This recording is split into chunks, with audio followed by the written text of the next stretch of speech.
This is the new look of your iPhone lock screen, and it might just be the biggest design overhaul for iOS ever. Hey guys, Vic here, and I've been using the iOS 16 beta in the past couple of weeks, and now that the public beta is out, everyone can get to try it out early.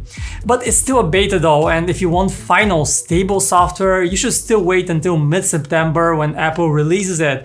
Right now you have still a couple of bugs here and there, but with no further ado, let's jump into the new features, shall we? And the first thing you want to do on iOS 16 is just to customize your lock screen and make it truly personal.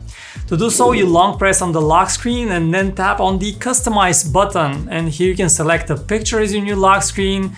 And I love that the iPhone automatically recognizes the edges of photos and hides them neatly behind the clock. It's like suddenly you have a fashion magazine cover on your lock screen, if you pick the right photo of course. And it also animates in stages when you turn your phone on, which is a really subtle, nice little touch. You also have a bunch of options here. You can select a set of images to shuffle throughout the day. You can set an emoji wallpaper with cool patterns. You have new astronomical screens that show you your real life weather conditions, and so on and so on. But secondly, you have to try out the new lock screen widgets. You have a spot for one widget at the very top row, and then below the clock you can place 4 small sized widgets or 2 larger sized ones. And a tap on a widget brings you directly in the app that it is associated with. Currently, only a few Apple apps support the widgets, but in just a couple of months when the iOS 16 version releases to the public, we imagine most popular apps will have a lock screen widget, which is just super cool. And speaking of cool things to do, you can also tap on that big red subscribe button here on YouTube to get our videos even faster. Okay, you know that feeling when you want to see something specific on your phone, but the moment you unlock it, you're distracted and you even forget what you wanted to do in the first place? Oh, I imagine having these lock screen widgets will be a huge help for that. Anyway, Apple goes a step further and you can tie your custom lock screen with all the widgets and everything to a new focus. So the moment you switch, for example, to a work focus, you have a work lock screen, for instance. The moment you go back to your home lock screen, home focus, everything is connected. Really cool. And did I mention you can customize the individual elements of the lock screen? For example, you can pick different fonts for the clock, different colors, make it truly yours. Next up, one of my favorite new options is the haptic feedback while typing. Now, Android has had this feature for like a decade, so we don't know what took Apple so long, but finally it's here. It is not turned on by default though, but you simply need to go into the Sounds and Haptics menu, tap on Keyboard Feedback and turn the haptic option on. It's a very tight, subtle vibration for every tap on the keyboard and it feels great. There are also a few new features in the Photos app too, which are hidden and recently deleted photos now protected with Face ID or a passcode, which is great for those photos that you don't want your friends or family to accidentally stumble upon. Hey, some people need their privacy after all. Another useful new feature is that when you share a photo or a video, the share sheet actually tells you if that file contains your location.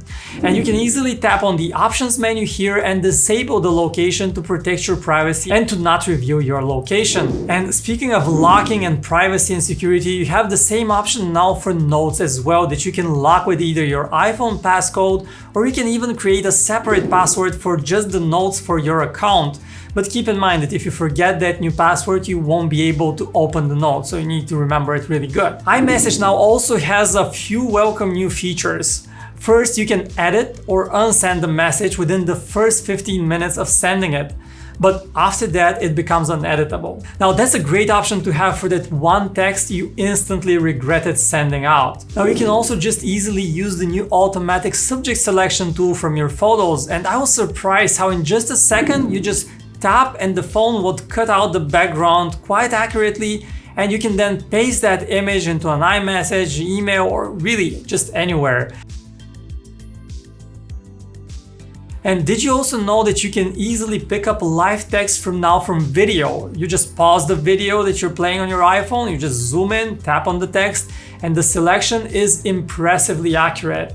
And this is great if you're in a foreign country and need to translate something, for example, or just copy a bunch of text that you have in your video. Now it's also super easy to convert units from imperial to metric. For example, you can just say 35 miles to Siri and it will convert that to kilometers.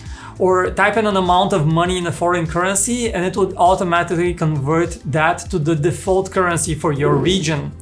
Or if you want to convert the temperature from Fahrenheit to Celsius, that's also super useful. And finally, another useful new feature is Quick Notes. This feature actually earlier arrived on the MacBook and the Mac platform, and now it's on iPhone. This allows you to share any selection, photo, video, web page, just any file into a quick note. If you select a memorable paragraph from an article you read online, you just tap on the share icon and save it as a quick note, and it will automatically have the source link there as well, which is really nice.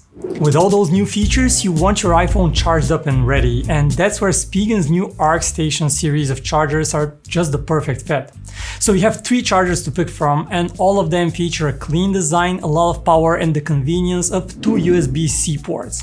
So we have the Spigen ArcStation Pro GaN 352, which is the most compact in the series and delivers 35 watts of total power, perfect to charge up an iPhone and a pair of AirPods simultaneously.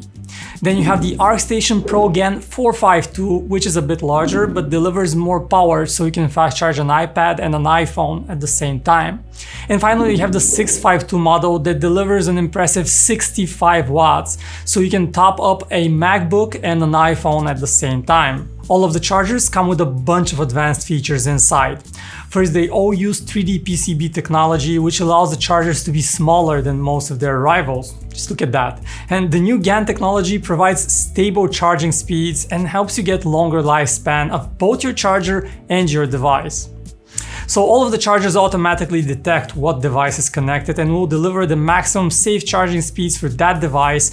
Best of all, you also have overheating protection, so the charger stays cooler and you can be sure it won't damage your devices. So make sure to check the description box below for links to each of the chargers and get yourself a Spigen ArcStation Pro GaN charger at a great price right now. So there are many other new features in iOS 16, but those are the ones I found made the biggest change in the way I used my iPhone.